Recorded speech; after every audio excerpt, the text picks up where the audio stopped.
Okay, so I always recommend starting at the lowest point in the funnel and then working your way back up the funnel. So you've got your bottom of funnel marketing, your middle of funnel, and your top of funnel marketing.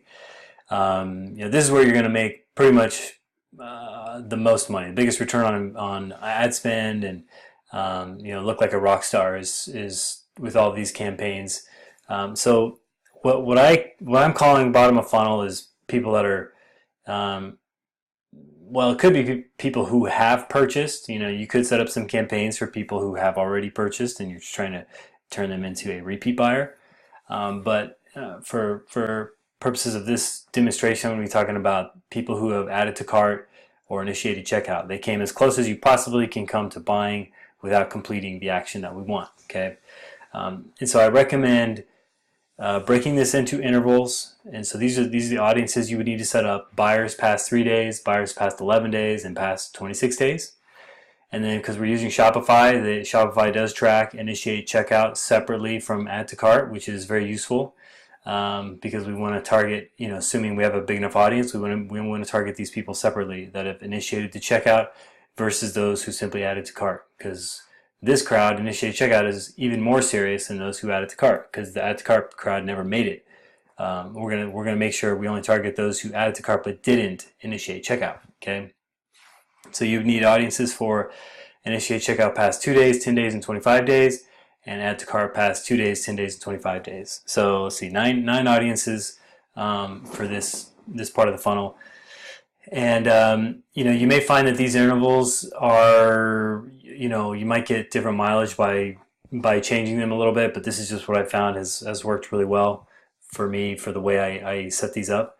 And the reason is because the past 2 days, that's when they're the hottest. They've been there recently. They're just probably thinking about it a little more, or maybe they've talked to a spouse or something like that, or I don't know, wait to get paid, something like that. But basically, they're hot right then. The most recent 2 day period, that's when they're the hottest.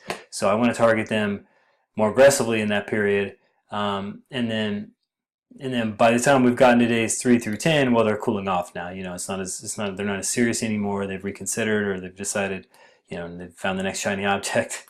But still worth targeting them because that crowd still expressed a lot of interest. So we're gonna target them for at least 25 days. You could go beyond, frankly. You could go for 30 days or 60 days. And really the way you control this is with your reach and frequency. That's how you control the spend. That's how you make sure you don't annoy people and just you're pestering people for no reason. As you're going to use the reach and frequency, you're going to decrease the reach and frequency the longer it has been since they took this action without completing a purchase. Okay. Now there's a day offset between the buyers and those who have completed an action that we are tracking and targeting. And that may not be necessary. This is just something I do because I really don't want Facebook taking attribution for more than they should, and I don't want to be targeting people who have completed the purchase. I want to make sure I gave them enough time. What I'm worried will happen here is if I don't have this day offset, is someone's going to initiate checkout and they leave the tab open, and they don't have their wallet on them or something, and they're going to complete the purchase anyway. They just need an hour or two to do it or something like that. And so I start hitting them with Facebook ads in this initiate checkout campaign when they were going to complete it anyway. So I'm going to give them at least a few hours to cool off or whatever, just to make sure they're not going to buy anyway. And then I'm going to start going after them. Okay. So that's why I do this day offset. I really don't want to be targeting people who either have completed the purchase and just hasn't been tracked into the pixel yet, or people who are definitely going to complete it regardless. And I don't have to start pestering them right away. I can give them like anywhere between a few hours and up to 24 hours to do that before I start hitting them with these ads. Okay, so that's just a personal preference. If you wanted to match these up and do 2, 10, 25 instead of 3, 11, 26, I don't think it's the end of the world. Okay. All right. So once you set these audiences up, now we get to set up our campaign. And I would recommend running this all in one campaign, just with different ad sets, and that's just my preferred way to do it. I think it's just cleaner and keeps things a little nicer. But you may be trying to marry this with another system that you have set up, and so feel free to tweak this according to how you do it. I'm just going to explain to you how I would do it. The targeting options, you're going to nest and exclude each lower funnel as you go. So in this case, if we're targeting the initiate checkout for the past 2 days, we're going to exclude buyers for the past 3 days. Okay, now we would not want to exclude the add to cart people, because that would be like almost like a circular reference, and we'd be excluding anyone who initiated checkout, because anyone who initiated the checkout has also added to cart. So we're at the very bottom of the funnel here. The only thing we're going to exclude are buyers when we're targeting initiate checkout. And then we jump to the next ad set. We'd be doing initiate checkout past 10 days, but we're going to exclude buyers for the past 11 days, and we're going to exclude initiate checkout for the past 2 days. All right, and that's very important. You don't want to be targeting the crowd from the past 2 days in the ad set for the past 10 days, because we're going to tweak the messaging, and we want to walk them through a sequence and approach them differently depending on what action they've completed and how much time has passed since they completed it. Okay. Next ad set would be initiate checkout for the past 25 days, in which we would exclude buyers for the past 26 days, and we would exclude initiate checkout for the past 10 days. All right. So that's how you would set up the targeting for those ad sets, and I'll show you an example here in a few minutes. The add to cart is going to be almost identical to initiate checkout, except that you're going to exclude initiate checkout from this ad set. So if I'm targeting people who have added to cart in the past 2 days, I'm going to exclude buyers for the past 3 days, and I'm going to exclude initiate checkout for the past 2 days. And that's to make sure that I'm only targeting people who added to cart but did not proceed to the next step of initiate checkout. Okay, because I want to target those people separately. And when I do add to cart for the past 10 days, I'm going to exclude I'm going to exclude add to cart past 2 days. I'm going to exclude initiate checkout past 10 and buyers past 11. For add to cart 25 days, I'll exclude add to cart past 10 days. I'll exclude initiate checkout past 25 and buyers past 26 days. Okay, so that's how you nest and exclude each lower funnel action or interval time period. Okay. Messaging is important. We want to modify that as we identify what part of the funnel they have achieved and how long it's been since they've achieved it. So one example of that,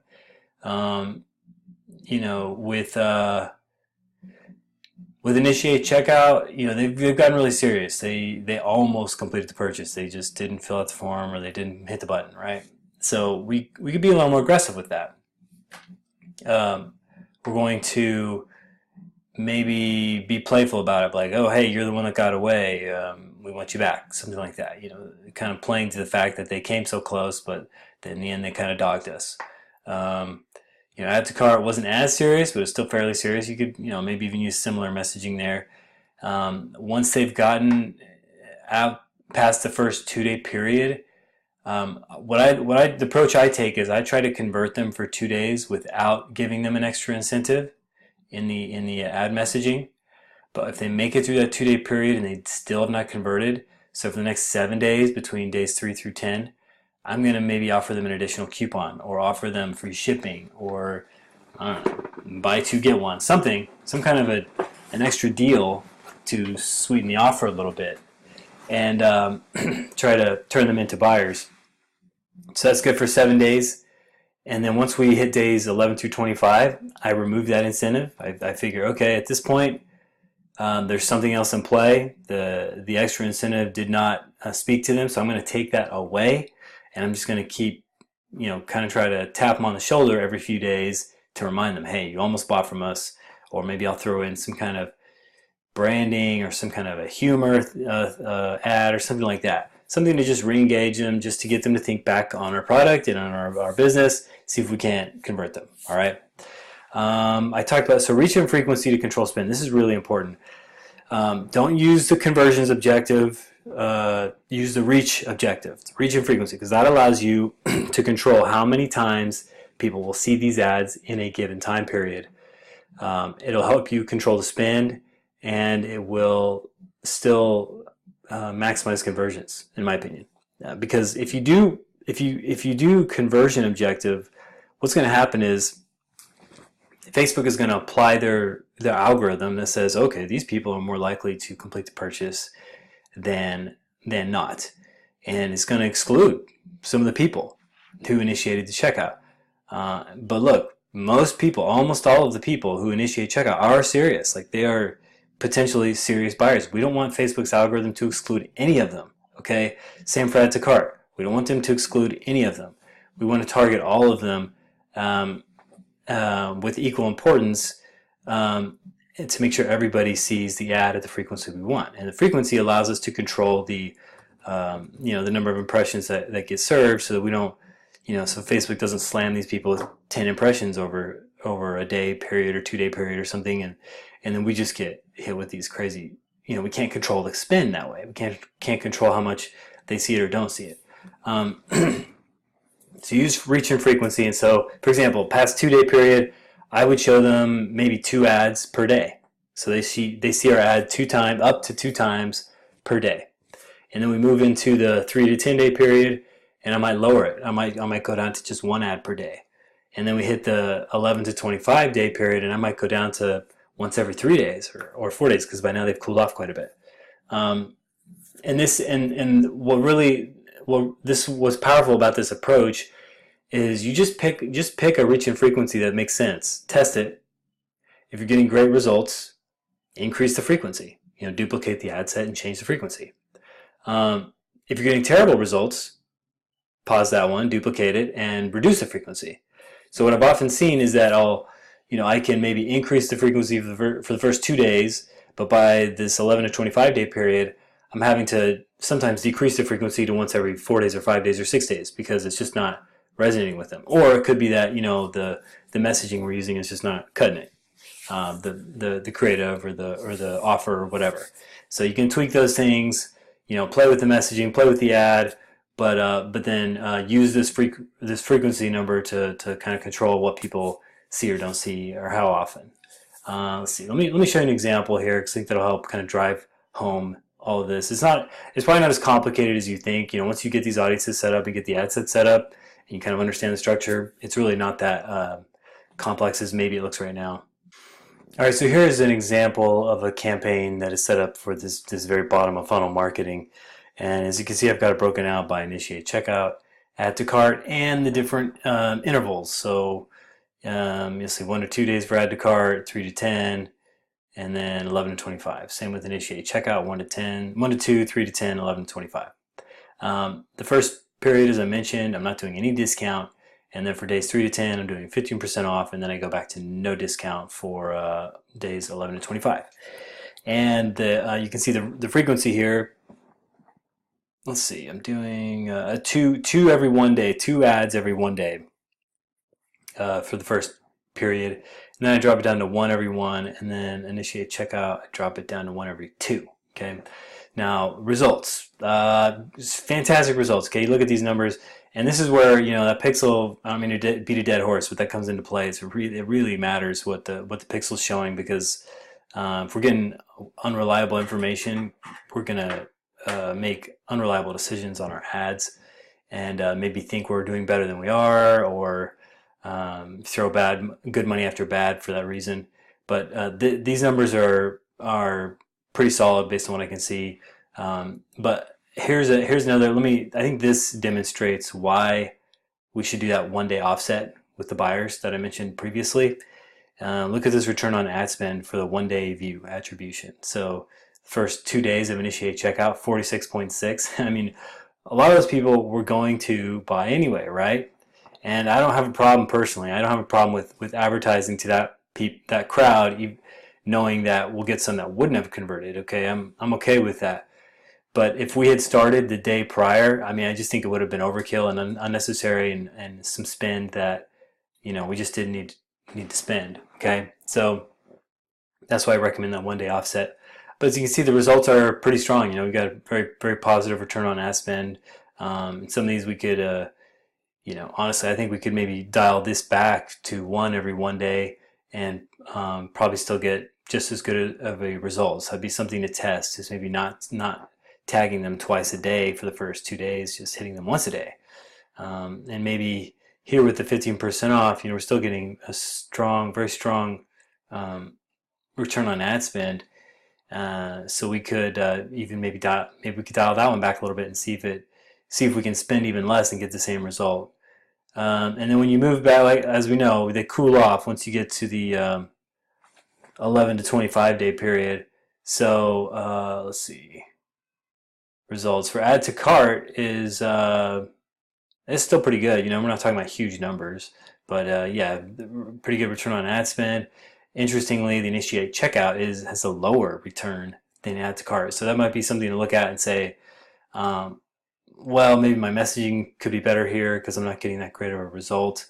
Um, Obviously, it's still profitable at 2.17 ROAS, but maybe I should drop this down to 1 every 3 to drop my spend down a little bit and see if I can maintain the same conversion value or tweak the messaging. All right, so that's basically how I set it up. I'll do a separate video going over more like the middle of funnel stuff. But yeah, if you have any questions about any of this or about how to implement or even make it better, suggestions, feel free to let me know. Thanks.